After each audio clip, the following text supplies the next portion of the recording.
Hello students, welcome to the class. आज की class में आप सभी का स्वागत है। तो आज जो हम चर्चा करने वाले हैं वो है डिफेंस साइंस प्रोग्राम्स, यानी डिफेंस को लेकर, यानी रक्षा विज्ञान को लेकर क्या क्या हमारे कार्यक्रम हैं और डीआरडीओ क्या है। तो आपने डीआरडीओ का नाम काफ़ी बार न्यूज़ में सुना होगा। अगर आप ऐसे नहीं जानते हैं डीआरडीओ क्या है, क्या काम करती है, उसका क्या कार्य क्षेत्र है, तो जो डीआरडीओ है, आपने देखा होगा कि डीआरडीओ ने इस मिसाइल का परीक्षण करा। डीआरडीओ ने एक जो है भारतीय सेना या वायुसेना के लिए कुछ जो है कार्य किया, कुछ मिसाइल्स बनाई या कुछ हथियार बनाए। तो क्या डीआरडीओ का सिर्फ हथियार बनाना, मिसाइल बनाना ये कार्य होता है? भारत का डिफेंस साइंस प्रोग्राम क्या है, यानी जो भारत की रक्षा को जो है तरक्की दे रहा है या रक्षा में जो है प्रौद्योगिकी ला रहा है। और इसके साथ साथ जो हम जो निर्यात करेंगे जो हथियारों का, वो किस तरीके से बनाए जा रहे हैं और क्या इन सब के पीछे की कहानी है, उन सबको लेकर आज की जो क्लास है इसमें हम सीखेंगे। तो शुरुआत करते हैं डिफेंस साइंस प्रोग्राम्स और डीआरडीओ से आज की क्लास में। तो आने वाली दो क्लासों में हम जो है मुख्यतः चर्चा करने वाले डिफेंस साइंस प्रोग्राम्स की और डीआरडीओ के ऊपर। तो सबसे पहले हम परिचय करते हैं, क्या है डिफेंस साइंस प्रोग्राम और क्या है DRDO. Science and technology have played prominent and key roles in promoting and developing the defense programs and the required hardwares for the use of defense forces of India during war as well as the strategically controlled peace mission। तो कहने का मतलब ये है कि जो विज्ञान और प्रौद्योगिकी है ने भारत के रक्षा बलों के लिए के उपयोग के लिए आवश्यक हार्डवेयर बनाए। हार्डवेयर में वो कह सकते हैं हथियार बना दिए या किसी और चीज़ की जो है ज़रूरत थी वो बना दिया। रक्षा कार्यक्रमों को संवर्धित और विकसित करने के में प्रमुख और कुंजी भूमिका निभाई है, चाहे वो युद्ध हो या संपरिक रूप से नियंत्रित शांति मिशन हो। तो जितनी भी जो आपने डेवलपमेंट देखा है आने जो पिछले समय में, तो देखिए पहले हमारे पास टैंकों का विकास हुआ, मिसाइलों का विकास हुआ। उसके साथ साथ जो जो हमारे सैनिक हैं, चाहे वो किसी भी डिफेंस सर्विसेज के हों, और उसके साथ-साथ आपने देखा होगा हमने अभी जो है एयरक्राफ्ट कैरियर बनाया, युद्धपोत बनाया। तो इस तरीके के से जो हम विकास कर रहे हैं, अभी आपने पहले देखा होगा कि हमने सैटेलाइट्स और रॉकेट और अंतरिक्ष को लेकर बातें करी। अभी जो हम विकास कर रहे हैं, वो विकास जो देखने को मिल रहा है, वो विकास हमारा जो फ़ोकस है, वो अभी जो है रक्षा को लेकर भी हम यहाँ पर पढ़ेंगे, राइट? तो यहाँ पर ये सारी चीज़ें आपको क्लियर हुई? चलिए आगे बढ़ते हैं। For this purpose defence research and development organisation, agency under the ministry of defence charged with the military research and development programmes with its headquarter in New Delhi.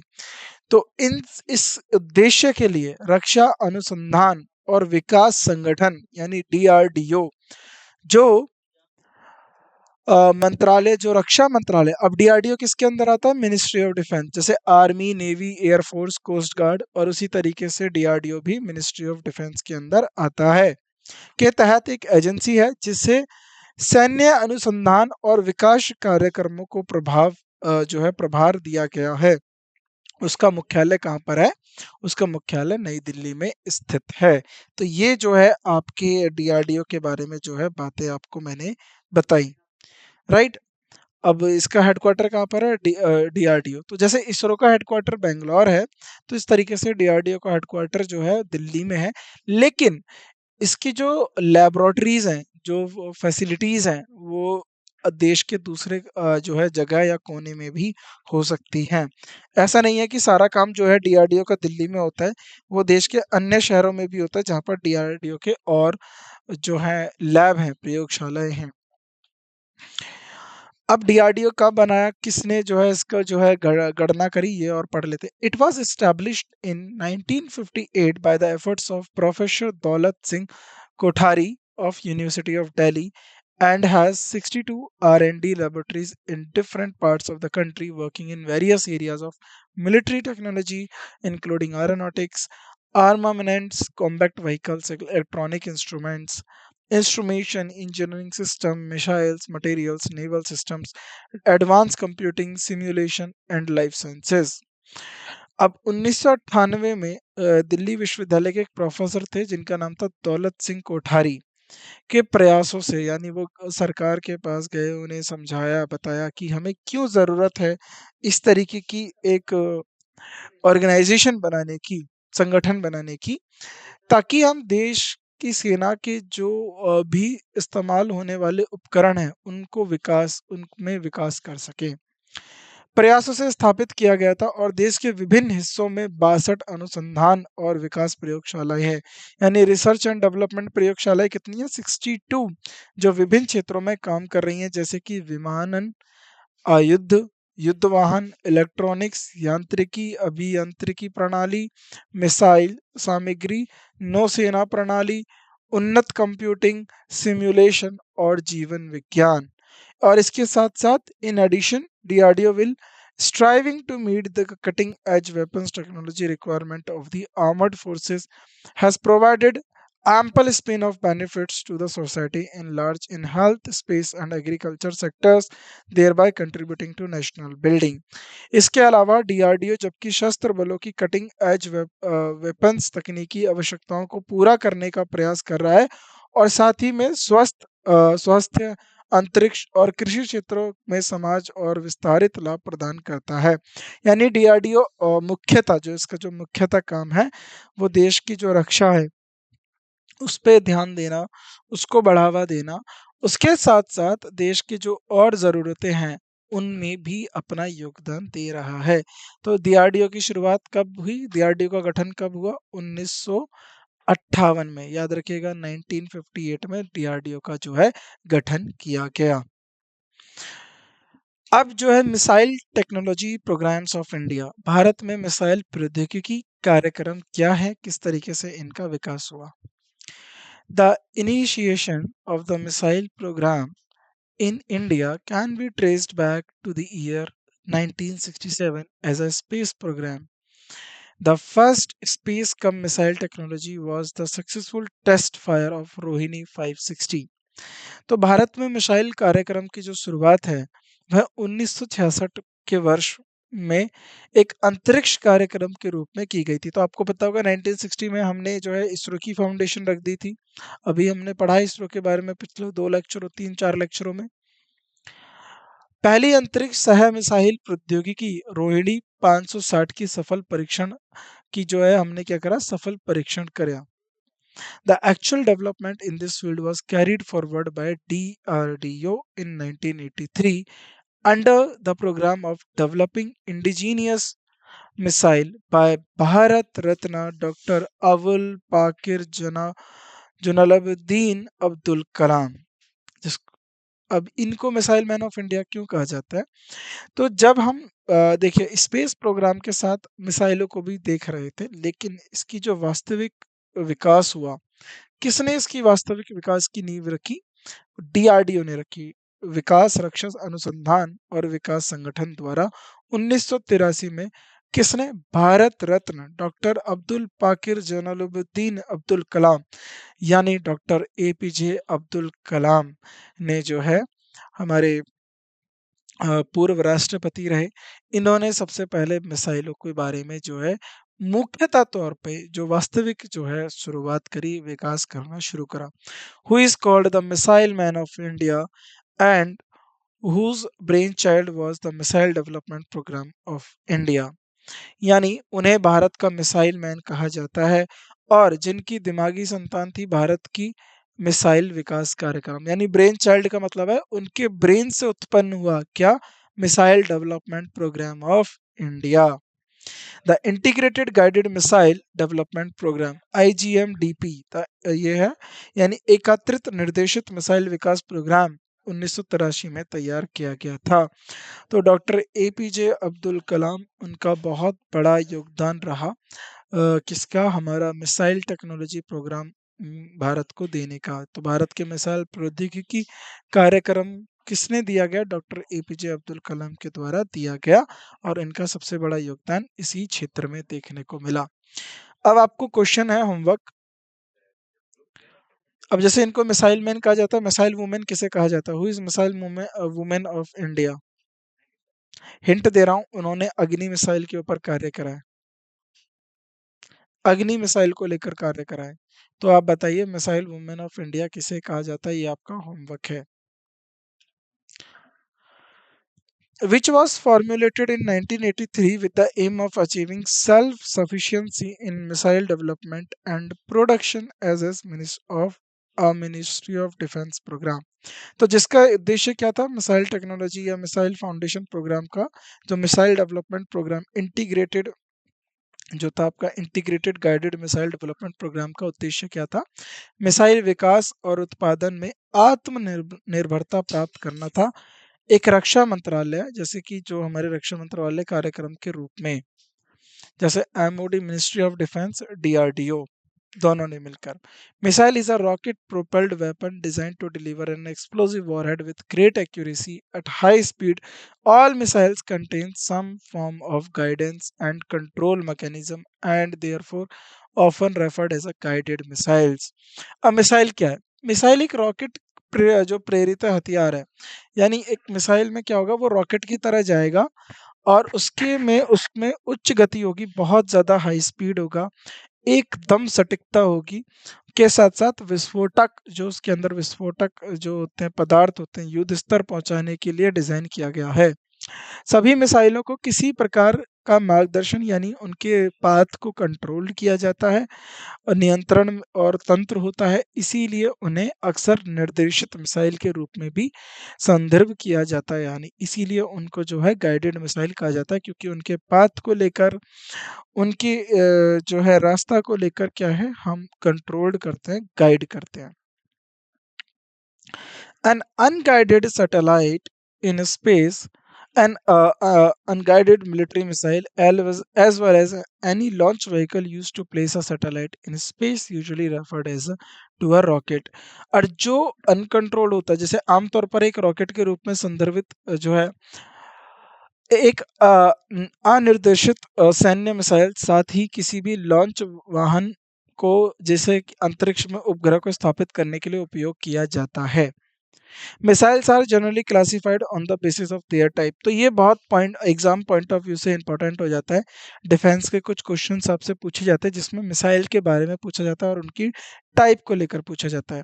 तो मिसाइल है उनको जो है जो उनको बांटा जाता है या मिसाइलों को उनके प्रकार, लॉन्च मोड, देखो किस किस के आधार पर उनको जो है वर्गीकृत करा जाता है, प्रकार, लॉन्च मोड, रेंज, प्रपल्शन और वारहेड के, और मार्गदर्शन सिस्टम यानी गाइडेड सिस्टम के आधार पर आमतौर पर वर्गीकृत किया जाता है। किस किस के ऊपर? Missiles are generally classified on the basis of their type, किस तरीके की मिसाइल है, कैसा उसका लॉन्च मोड है, कितनी उसकी रेंज है, प्रपल्शन क्या है, और वॉरहेड क्या वो न्यूक्लियर कैरी करके ले जाती है या क्या और कैरी करके ले जाती है, और उसके गाइडेंस सिस्टम को लेकर। Some types of missiles describe लो। अब देखिए यहाँ पर कुछ मिसाइल। पहली होती है क्रूज मिसाइल।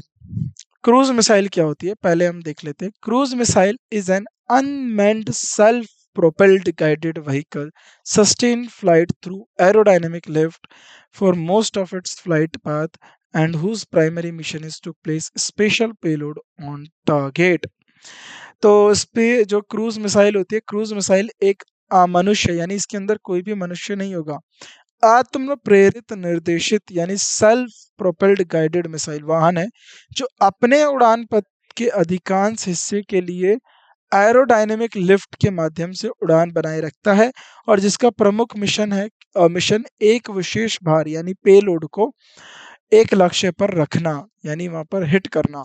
क्रूज मिसाइल को उनके आकार, रेंज और गति के आधार पर वर्गीकृत करा जाता है।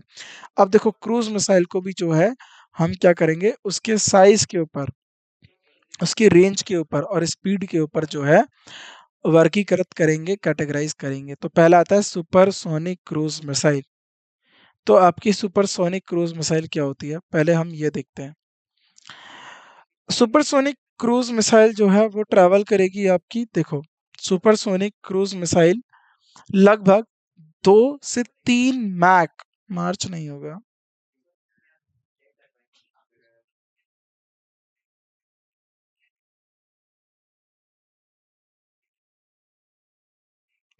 2 से 3 माक की स्पीड होती है। तो आपका होमवर्क है 1 माक कितना किलोमीटर पर आवर होता है, ये आपको पता करना है। ये मतलब ध्वनि की गति से ज़्यादा होती है। 1 माक जो होता है वो ध्वनि की गति को कहा जाता है। तो ये ध्वनि की गति से 2 गुना 3 गुना जो है उससे ज़्यादा होती है। ठीक है। तो उस उनको क्या है, हम लोग जो है सोनिक, सुपरसोनिक का मतलब होता है स्पीड ऑफ साउंड। जो स्पीड ऑफ साउंड से ज्यादा होती है तो उसको हम बोलते हैं सुपरसोनिक क्रूज मिसाइल। राइट। आगे बढ़ते हैं।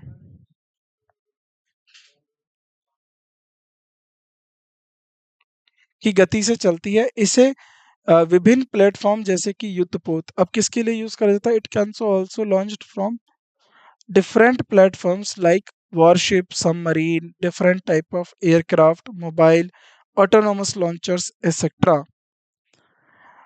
इसे विभिन्न प्लेटफॉर्म जैसे कि युद्धपोत, पनडुब्बियां, विभिन्न प्रकार के विमान, मोबाइल, मोबाइल का मतलब होता है जो मूव कर सकते हैं। मोबाइल यानी मूव कर सकते हैं, जो एक जगह से दूसरे जगह जा सकते हैं। मोबाइल, स्वतंत्र लॉन्चर्स आदि से लॉन्च किया जा सकता है। The combination of supersonic speed and warhead mass provides high kinetic energy, ensuring tremendous lethal effect. तो जो सुपरसोनिक गति और युद्ध स्तर द्रव्यमान को संयोजन और उच्च कनेक्टिक जो कैनेटिक ऊर्जा प्रदान करते हैं, जो भयानक घातक प्रभाव सुनिश्चित करता है। तो हमारे पास कौन सी है, ब्रह्मोस। ये भारत की जो और रशिया दोनों ने मिलकर इसको बनाया, इसको बोलते हैं हम BrahMos. BrahMos is an example of versatile supersonic cruise missile system which is still in service. तो ब्रह्मोस एक ऐसा बहुमुखी सुपरसोनिक क्रूज सिस्टम का उदाहरण है जो भी अभी सेवा में है। तो hyper sonic cruise missile travels, अब उसके बाद हाइपरसोनिक क्रूज मिसाइल क्या होती है, अभी इसको हाइपरसोनिक को पढ़ लेते हैं, फिर मैं ब्रह्मोस के बारे में आपको और जानकारी देता हूँ। तो हाइपरसोनिक क्रूज मिसाइल जो है वो 5 मैक की स्पीड से ज्यादा दौड़ती है। 5 मैक, ये 5 मैक की स्पीड से ज्यादा दौड़ती है। 5 माक की स्पीड से जो है ज्यादा तेज उड़ती है। Many countries including India are working to develop hypersonic cruise missile. तो बहुत सारी भारत भी है, उसमें बहुत सारी जो देश हैं वो हाइपरसोनिक क्रूज मिसाइल पर काम कर रहे हैं। और इसका जो है हम ब्रह्मोस 2, ब्रह्म मतलब ब्रह्मापुत्र, मोस्क मतलब मोस्कवा जो है एक रिवर है रशिया में। तो भारत और रशिया दोनों ने मिलकर एक जो है मिसाइल बनाई जिसका नाम हमने दिया ब्रह्मोस। तो ब्रह्मोस जो है वो हमारी सुपरसोनिक क्रूज मिसाइल है, तो इसके बारे में आपको पता होना चाहिए। अगला आता है ballistic missile, has a ballistic trajectory over the most of its flight path regardless of whether or not it is weapon delivery vehicle or not. Ballistic missile अधिकांश उड़ान पथ बैलिस्टिक पथ होता है, चाहे यह हथियार वितरण वाहन हो या नहीं। बैलिस्टिक मिसाइल को उनकी रेंज के अनुसार वर्गीकृत किया जाता है। तो अब बैलिस्टिक मिसाइल को दोबारा कैटेगराइज करा जाता है उसकी रेंज के ऊपर। जिसकी ज्यादा रेंज होगी, किसी की कम रेंज होगी, तो उस हिसाब से जो है बैलिस्टिक मिसाइल जो होता है। These missiles can carry a huge payload and can be launched from ships and land-based facilities. तो ये जो बैलिस्टिक मिसाइल होती हैं यह एक बड़ा भार उठा सकती हैं और इन्हें जहाज और भूमि आधारित सुविधाओं से लॉन्च किया जा सकता है। अब कौन सा हो गया इसमें, इसमें आ गई पृथ्वी और पृथ्वी 2, अग्नि, यह अग्नि 1, अग्नि 2, अग्नि 5 भी आ चुकी है। तो आपका होमवर्क है लेटेस्ट जो आपकी मिसाइल्स हैं उनका जो है आपको लिस्ट बनाना है, कौन सी मिसाइल्स जो है हमारे द्वारा इस्तेमाल की जा रही हैं। तो पृथ्वी 2, Agni 2, Dhanush ballistic missile all developed by DRDO are currently operational in Indian Defense Forces. तो पृथ्वी 1, अग्नि 2, धनुष बैलिस्टिक मिसाइल सभी डीआरडीओ द्वारा विकसित वर्तमान में भारतीय रक्षा बलों में संचालन में है। उसके बाद anti tank guided missile ATMG जिसे हम कहते हैं, anti tank guided missile ATMGM is a guided missile primarily design to hit and destroy heavily armoured military vehicle. तो जो एंटी टैंक मिसाइल है ये एक निर्देशित मिसाइल है जिनको मुख्य रूप से भारी युद्ध वाहन को मारने के लिए डिज़ाइन किया जाता है। मान लो कोई बहुत बड़े टैंक या कुछ और बड़ा जो है उसको लेकर आ गया, तो अब क्या करेंगे हम लोग, अब उससे कैसे डील करेंगे? तो अब हमारे पास एंटी टैंक गाइडेड मिसाइल होंगी, तो हम टैंक को लॉक कर देंगे। हमने ना टारगेट लॉक कर दिया, जहाँ-जहाँ टारगेट जाएगा वहाँ-वहाँ, ठीक है? तो वहाँ जहाँ-जहाँ जो है टैंक जाएगा वहाँ-वहाँ वो मिसाइल जाएगी और लास्ट में उसको जो है हिट कर देगी। तो ये सारी चीज़ें जो हैं हमें जो है डीआरडीओ ने विकास करके, तो ये सब जो है जो है डिज़ाइन करा है, ये सब जो है मिसाइलें जो है डीआरडीओ के द्वारा भारतीय सेना, वायु सेना और बात करें तो अ अ बात करें तो हमने जो है नौसेना, इन सबको डीआरडीओ ने दिया है। अब आता है प्रोपल्शन सिस्टम ऑफ मिसाइल। तो मिसाइल का प्रोपल्शन सिस्टम क्या है? अब ये पहला होता है हमारा सॉलिड प्रोपल्शन। सॉलिड प्रोपल्शन क्या है? सॉलिड प्रोपल्शन माना solid fuel is used in solid propulsion. तो सॉलिड प्रोपल्शन के अंदर सॉलिड फ्यूल यानी सॉलिड ईंधन का उपयोग किया जाता है। Aluminium powder is common fuel. तो इसमें हम एल्युमिनियम पाउडर को जो है इस्तेमाल करते हैं। Solid propulsion fuel has advantage of being easily stored and it's simplicity make it's good choice whenever large amount of thrust is needed। तो सॉलिड प्रोपल्शन ईंधन का यह लाभ होता है कि यह आसानी से संग्रहित किया जाता है। इसको आराम से आप भर के मिसाइल में रख सकते हो, संग्रहित किया जा सकता है और इसकी सरलता से इसे अच्छे विकल्प बनाती है जब भी बड़ी मात्रा का थ्रस्ट मतलब हमें ज़्यादा अमाउंट, जो ज़्यादा भार उठा के ले जाना है, तो उसके लिए बड़ी मात्रा का जो थ्रस्ट मिलता है वो सॉलिड प्रोपल्शन से मिलता है। लिक्विड प्रोपल्शन टेक्नोलॉजी क्या है और वो किसका इस्तेमाल करता है? तो लिक्विड प्रोपल्शन टेक्नोलॉजी लिक्विड को जो है, जो तरल है, जो द्रव है, उसको ईंधन के रूप में उपयोग करती है। जैसे कि hydrocarbons, but their use is difficult and complex. तो बट उनका जो इस्तेमाल होता है वो हाइड्रोकार्बन का जो उपयोग कठिन और जटिल होता है। और इसके अलावा in addition preparation of missile take considerable time, और ऐसी मिसाइलों को बनाने में भी समय लगता है, क्योंकि हमें उसके प्रकार के, उसके हिसाब से हमें इंजन बनाने होंगे और उसके हिसाब से जब इंजन बनाने होंगे तो उस हिसाब से जो है उसमें समय भी लगता है। Cryogenic propellants are liquefied gases stored at very low temperatures, most frequently used in liquid hydrogen as the fuel and liquid oxygen as the oxidizer। जो हमारे क्रायोजेनिक प्रोपेलेंट्स होते हैं, ठीक है, जो क्रायोजेनिक प्रोपेलेंट्स होते हैं वो बहुत कम तापमान पर संग्रहित द्रव्य गैसें होती हैं। सबसे अधिक उपयोग किए जाने वाले तरल हाइड्रोजन के रूप में ईंधन के तरल ऑक्सीजन के रूप में ऑक्सीडाइजर होता है। यानी हाइड्रोजन और ऑक्सीजन के मिक्सचर को जो है हम इसमें यूज करते हैं। Cryogenic propellants require special insulated container and vents which allow gases to escape from the evaporating liquid। अब क्रायोजेनिक इंजन को हम क्या करते हैं, क्रायोजेनिक जो प्रोपेलेंट को विशेष इंसुलेटेड कंटेनर के वेंट्स की आवश्यकता होती है, जो कि वाष्पीकरण द्रव्यों और गैसों को बाहर निकलने देते हैं। The liquid fuel and oxidizer are pumped from the storage tank to an expansion chamber and injected into a combustion chamber, where they are mixed and ignited by a flame or a spark. The fuel expands and it burns, and the hot exhaust gases the directed out of the nozzle to provide thrust। तो ये पूरा उसका working phenomena बता दिया। मैंने आपको बताया था रॉकेट जो होता है वो न्यूटन के तीसरा जो सिद्धांत है मोशन का, उसके ऊपर काम करता है। यानी हर एक एक्शन का एक उल्टा और उसी के समान रिएक्शन होता है। तो कहने का मतलब ये है कि जो हमने ईंधन रखा, ईंधन को हमने टैंकों में रखा, तरल ईंधन को, ऑक्सीडाइजर को संग्रहण टैंकों से एक विस्तार चैम्बर यानी एक्सपेंशन चैम्बर में लेके आया जाता है, पंप किया जाता है, फिर उसको जलन चैम्बर में लेके जाएगा, वहां पर उसको इंजेक्ट किया जाएगा और वहाँ पर जो गैसेस है इंजेक्ट और स्पार्क कर दिया जाएगा। स्पार्क करने, जैसे आपने लाइटर गैस ऑन करी है तो आप लाइटर से स्पार्क देते हो और गैस जलने लगती है, तो इसी तरीके से वो एक्सपेंड करता है।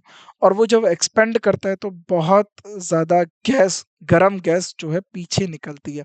तो पीछे गैस निकल रही है, गैस ने पीछे की तरफ जो है एक्शन दिया, इसका रिएक्शन क्या होगा ऊपर, जैसे मान लीजिए ये है, ये नोजल है, यहाँ से गैस निकली, तो गैस नीचे निकली और रिएक्शन क्या हुआ, ऊपर जाने का हुआ, ऊपर जाने का हुआ।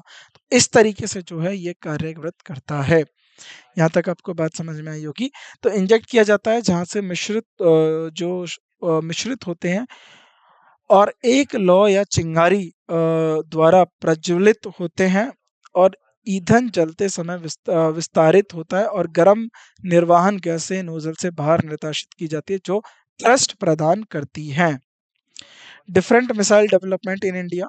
तो अब क्या है कि हमारे हमने जो है बहुत अलग अलग मिसाइल का जो है डेवलपमेंट करा, जैसे इंटीग्रेटेड गाइडेड मिसाइल डेवलपमेंट का जो प्रोग्राम था उसको मिनिस्ट्री ऑफ डिफेंस और डीआरडीओ ने जो है शुरू करा, लागू किया, ताकि हम खुद से सेल्फ सफिशिएंट बन सके, आत्मनिर्भर बन सके मिसाइलों को लेकर in the field of missile technology.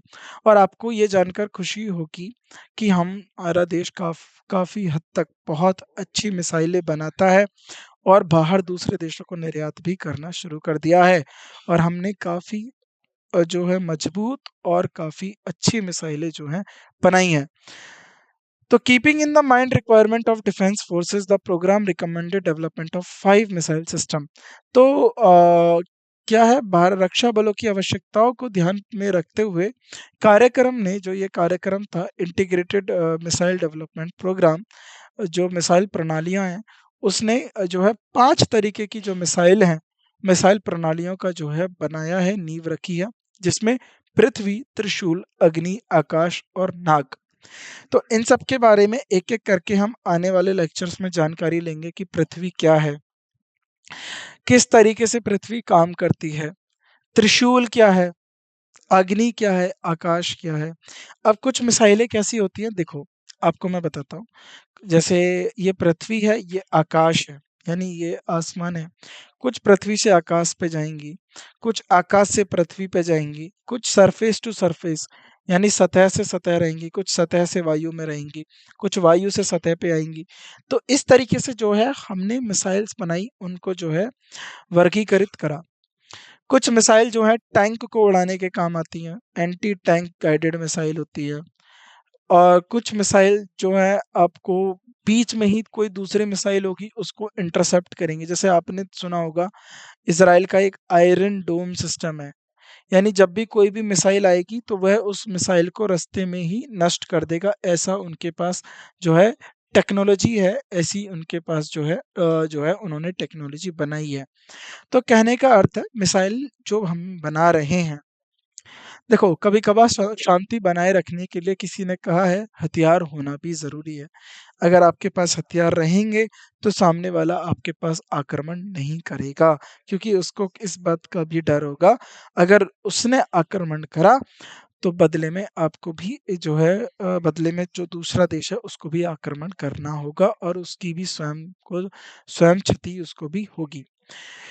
तो अब परीक्षा में क्या पूछा जाता है, अब यहाँ से जो है इम्पोर्टेंट चीज़ें शुरू हो जाती हैं कि पृथ्वी क्या है, अग्नि के कितने कितने वेरिएंट आ गए।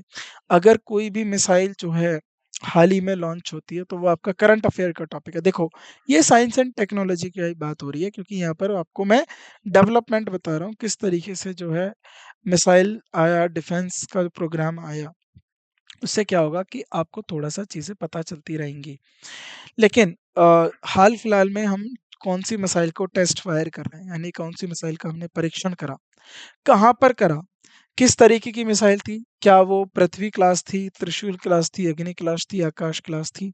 अगर वो कोई लेटेस्ट मिसाइल है जैसे अग्नि 5, अग्नि 6, तो ये कोई अगर लेटेस्ट मिसाइल है तो इसमें क्या पहले से जो है चीज़ों में बदलाव आया, इन सबको आपको ध्यान में देखना होगा। राइट। तो ये सारी चीज़ें आपको पता होनी चाहिए, क्योंकि परीक्षा में मुख्यतः आपसे यही पूछी जाएंगी। और जाहिर सी बात है डिफेंस के क्वेश्चन 2 या 3 जो है आपको देखने के लिए मिल सकते हैं। अगर साइंस एंड टेक आपका जो है चैप्टर है तो आपको ज़्यादा सवाल भी यहाँ से देखने के लिए मिलेंगे। तो बाकी की जो बातें होंगी वो हम अपने अगले लेक्चर में करेंगे। तब तक आप इन चीज़ों को समझिए, जो आपको बातें बताई गई हैं उनको याद रखिए, और जो भी चीज़ें आपको अभी मैं बताता हूँ उनको याद करते हुए चलिए। तो आज के लेक्चर में बस इतना ही। अब बाकी आप जो है इन चीज़ों को पढ़ते रहिए, याद रखते रहिए। आगे की बातें हम अगले लेक्चर में करेंगे। तो आप सभी का धन्यवाद आज के लेक्चर में अटेंड होने के लिए, ये सारी बातें सुनने के लिए, और इनको आपको याद रखना है अपने परीक्षा के लिए। तो आप सभी का शुक्रिया, धन्यवाद। मिलते हैं आपसे अगली क्लास में।